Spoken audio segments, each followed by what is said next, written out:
What's up guys, Tony the Bomb here, and in this video I'll be showing you my Persona experience.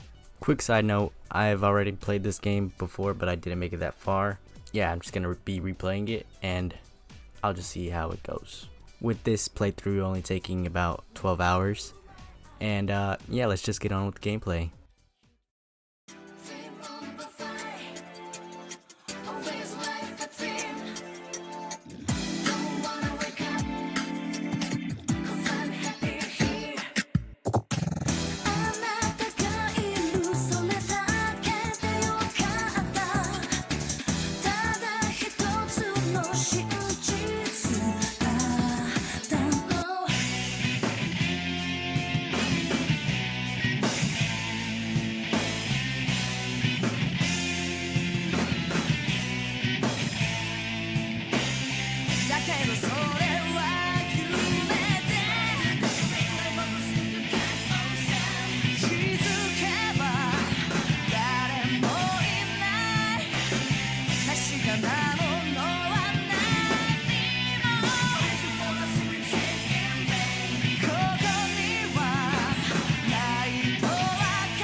So I pressed new game, and then I picked normal mode as my difficulty. I wish I picked expert mode because the game was insanely easy. So yeah.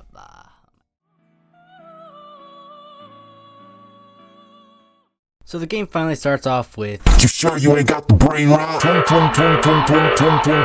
Say water." We then get introduced to many important characters. A few of them will be part of our final party later on, just depending on the choices that we make. Like Mark, Brown, Isa, Ellie, Nanjo, and Yukino. After being introduced to most of the important characters, you start playing the Persona game inside the Persona game. I don't really know how to explain the game too well, but you pretty much just walk in a straight line and say, Persona, Persona, come here. I think. After a few seconds, some little girl spawns in out of nowhere, and then we get struck by lightning and sent to the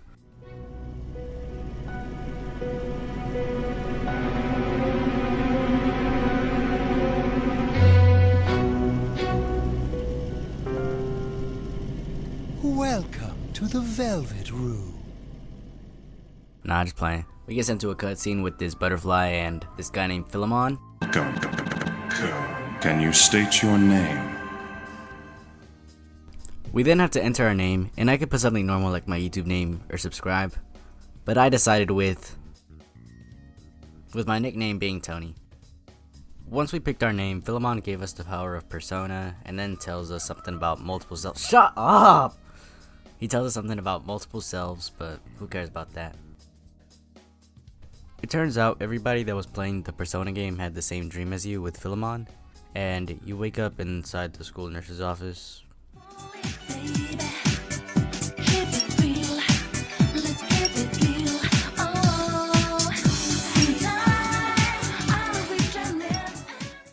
After hopping out the nurse's office, I go straight to the exit, without even trying to explore the school a little bit, where I am then confronted by Nanjo's butler, Yamaoka. We start exploring the city for a little bit, and we reach the hospital where we're supposed to meet Maki, who is very sick. And at the hospital, we also catch Yamaoka spying on Nanjo, making sure he's safe. After a little bit of head bashing, We reach the hospital room which holds Maki, the girl we're here to meet, and we go through it. Nah, just playing. We then find out Mark is simping for Maki, and how Maki hates her mother and doctors. Maki is then taken to the ICU where there's an earthquake. The hospital floors and the rooms are suddenly shifted and we gotta escape, and we also gotta find Maki. But before we do that, we head towards a screen where we see Yamaoka on the ground, about to die, and then we are in our first battle.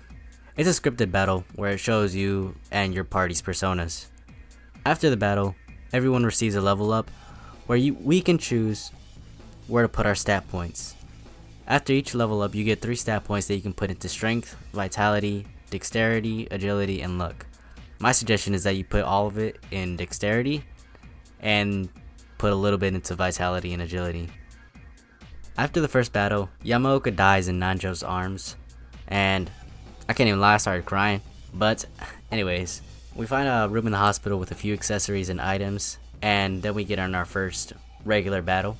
Fighting is done in a grid, and certain attacks can only hit certain spots on the grid. It seems complicated, but once you get used to it, you just auto battle your way through the whole game. Where we then reach Maki's room where she's not there. Also, the encounter rate is insane. Like, every 3 tiles are being a whole nother encounter. Another thing to note about Persona, Personas don't level up in this game. They instead rank up, and with each rank, they could get a new skill, and their SP usage is not based on skill, but it's on a SP cap type thingy, so each spell uses the same amount of SP on the persona no matter what. In one of the battles, I decided to communicate with a demon, where there are 4 options that each party member could do, which could either make the demon happy, angry, eager, or scared. Most of the time you want the demon to be eager so you could get a spell card and make a new persona from it later on. After a while, we reach the hospital entrance where more demons come out, but Ellie from the beginning of the game summons her persona and takes him out pretty much. I wanted her in my team, but I forgot how to get her, so you'll see who I add in my team later on. She then tells us to go visit the shrine, so we leave the hospital and the city's filled with demons as well. When we enter the shrine, there's another cutscene with Philemon. We meet again, my friends. Are you used to your code? After that, Maki's mom spawns out of nowhere and gives us a security guard for an abandoned factory. But she's like half dead, so Mark takes the card and Anjo follows him, leaving me, Ellie, and Yukino to go back to the school to drop off Maki's mom at the nurse's office. After some more headbanging, I head to the hole in the back of the school and see Ayase and Yuko, and I tell them to not cover up the hole in the back. And then Maki, yes, the sick Maki, comes out of nowhere, like nothing ever happened. She doesn't remember anything at all. You tell her about the ICU and she questions you if you're okay in the head. Then Nanja comes back and tells us that Mark got into police custody and we gotta go save him. So after gearing up with guns and stuff like that, we leave the school, Maki awakens to her persona, and then we just go to the police station. On the way there, I tried going into the Velvet Room, but it's not open yet. So we reach the police station, and it's just a rundown police station where we can find a key and start looking for a caged monkey. After a couple of auto battles, we find Brown and the caged monkey. Then there's another scripted fight where Brown awakens to his persona, and then he asks if we can join. And I said, "Oh, no. We're not getting a dog. Don't even think about it, girl." And finally, I can actually go inside the Velvet Room. In here, I've used 2 different spell cards that I got from demons to make a new persona. Then I decided to add an item. Personas have a compatibility that goes from best, good, bad, and worst. Normally you want your persona to be at a best or a good, so I let Maki use the Jack Frost since it has best compatibility with it. After a while, I finally reached the abandoned factory where Ayase then jump scares me with that sweet and succulent, massive, beautiful forehead, which I then feel forced to put in my party. And that's my full team, me, Maki, Mark, Nanjo, and Ayase. After pressing some random button, Nanjo almost dies, and then we go underground, we fight some guards, auto battle some more, press some levers, walk into Seebeck headquarters, steal, nearly die, make new personas, and finally reach the head honchos. By the way, Seebeck is a evil organization that Maki's mom works for, so yeah. Once we reach the head honchos, we meet the leader of Sebek, which is Kandori, who lets one of his underlings, which is Takeda, try to take us down, and that is our first boss battle. He's really easy and weak to ice, so I had no trouble beating him, because Maki had Jack Frost. After that boss fight, I already had 40 points into dexterity. We then have to find out where Kandori went, because he dipped as soon as me and Takeda started throwing hands. So I went through each floor auto battling until I found Kandori and this guy called Dr. Nicola with some big old machine where both Kandori and Dr. Nicola go in. Where the doctor then tells us to put the machine in super mega fast mode to destroy both Nicola and Kandori's begging us not to. So I put the machine in super mega fast super mode to try and kill the guy, but at last it wouldn't let me because the very little girl from the beginning of the game saved them. We're then sent back to the school, but something's different. The principal and vice principal are actually good people. Our teacher seems depressed. Yuko thinks that she's that girl, and this guy named Yosuke is here. All things that I would have known aren't normal if I decided to explore the school in the beginning instead of leaving straight away. Yosuke is actually a little bit important. He was Maki's old crush and had gone missing with his girlfriend. It turns out this place is actually like a different universe of the sorts. You'll find out later what it truly is. The little girl from before starts causing trouble in the school building, shifting around the rooms and allowing demons to roam the place. So after kicking some more demon butt with auto battling and making new personas, I changed my battle positioning a little bit. We then find the art room where we find Kandori's younger brother, Reiji, where he summons his persona and beats up a demon like it was nothing. You could have him as a party member, but he's too much work to get, and I don't really care about him like that. After a couple more of auto battling, I guess I wasn't paying attention or something and I died to some skibbity toilets, which made me feel stupid, but I got back up like I never fell and kept grinding. I then find that little girl in the schoolyard where she calls Mark a monkey and then summons a robot rat to beat me. Luckily the rat was super easy and then the girl dipped. Yosuke pops up out of nowhere and tells us to go to the library. At me being the good boy I am, I head to the library. Also the recording messed up right here, so sorry for everything being zoomed in. After beating myself up for being a dumb idiot and messing up the recording, I reached the library where Maki, this white guy, and I don't know, maybe Yosuke started talking about something. Anyways, I head back to the shrine and see Philemon again where he tells us, "Just as you thought, this world is a counterfeit of your own. It is this world where Kandori's ambitions lie.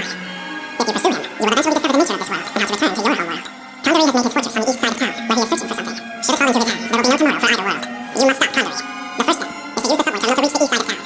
But the gate has a guardian. Look for the expel. I then cheesed one of the machines inside of the casino to get some new weapons and tried to go to the east side of the map, but I forgot the X build mirror, so I had to go back for it.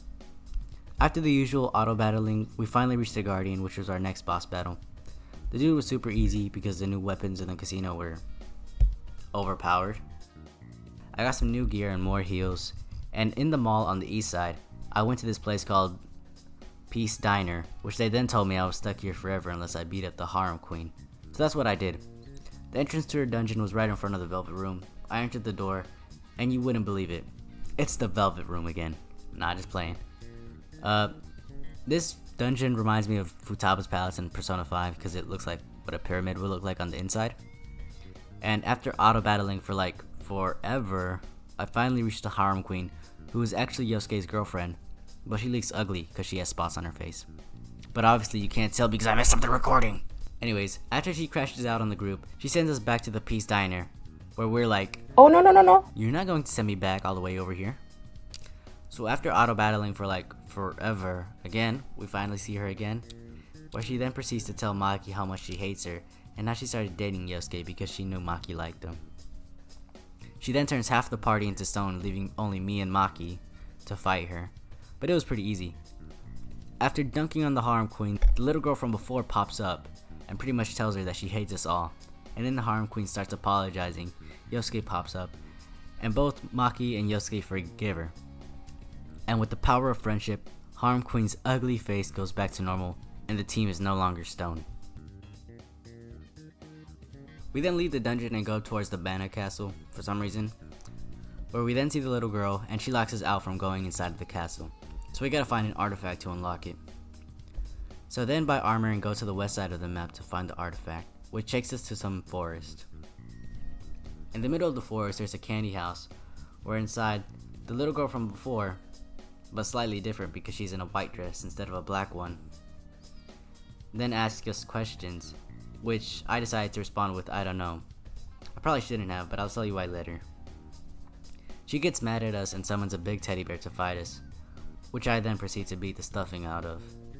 The little girl cries and leaves the house, leaving behind the artifact needed to get inside the castle, which we then yoink and use to open the door.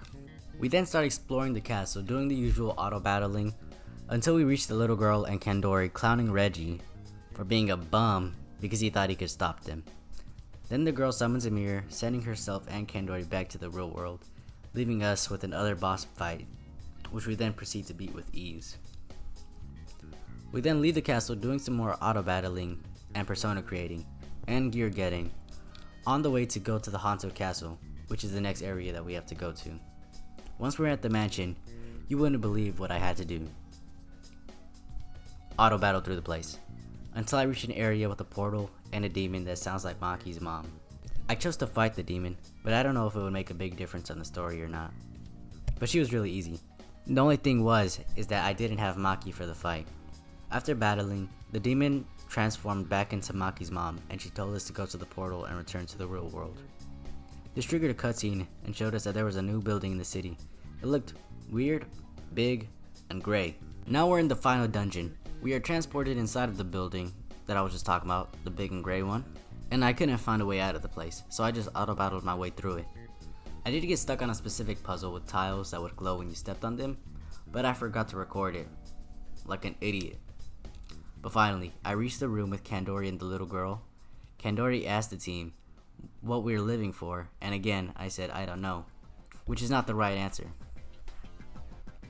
Anyways, final boss. We're fighting Kandori now, where I used Freodine because Kandori was weak to it, and Maki used Garula, and Nanja used his sword, and Isa used Bufula, with Mark using heal items. After a couple of turns, Kandori turned into God Kandori, which was his second phase. I still kept using Freodine because he was still weak to it, and I had Maki use Megiddo stones that I just had piling up. I had Nanjo do debuffing and Isa and Mark use healing items because they kept on dying. After a couple of close calls and a few party members dying, I used one last Freodine and ended the battle. Kandori was left on the floor, coughing, thinking about all that he has done. But I don't really care about him, so I leave the room and I'm on my way to find the little girl. I then find the little girl in the black dress and Maki, the one from the real world, on a bed hooked up to a machine. And we're in the ICU room from the beginning of the game. We then find out that both the little girls, the one in the black and white dress, are Maki, and that the other world that we were just in was from Maki's memories and mind. So then the Maki in the white dress comes out of nowhere and takes Maki, the little girl in the black dress, and the one who was in our party with her. And that's pretty much the end of the game.